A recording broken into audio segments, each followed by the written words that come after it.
Bangladesh police অ্যাসোসিয়েশনের বর্তমান কার্যনির্বাহী কমিটি বিলুপ্ত ঘোষণা করা হয়েছে।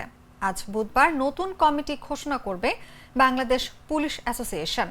রাজধানীর নয়াপল্টনে বাংলাদেশ পুলিশ অ্যাসোসিয়েশনের নতুন কমিটি ঘোষণা করা হবে বলে জানা গেছে।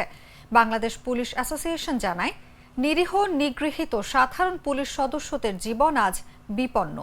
এই ক্রান্তি লগ্নে আমরা বাংলাদেশ পুলিশ অ্যাসোসিয়েশনের সদস্যরা পরিস্থিতি গভীরভাবে পর্যবেক্ষণ করে বিবেকের তাড়নায় তাড়িত হয়ে ঢাকায় অবস্থানরত বেশ কিছু সংখ্যক সদস্য গতকাল মঙ্গলবার সমিতির কার্যালয়ে উপস্থিত হয়ে এক জরুরি বৈঠকে মিলিত হন। সমিতির বর্তমান কার্যনির্বাহী কমিটির সদস্যদের সঙ্গে বহু চেষ্টা করেও তাদের কোনো খোঁজ পাওয়া যায়নি।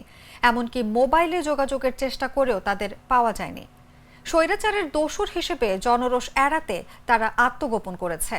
তাই পুলিশের এই কঠিন দুঃসময়ে অধস্তন পুলিশ সদস্যদের কাছে সঠিক বার্তা পৌঁছানোর লক্ষ্যে উপস্থিত সদস্যদের সর্বসম্মতিক্রমে বর্তমান কার্যনির্বাহী কমিটি বিলুপ্ত করা হয়েছে।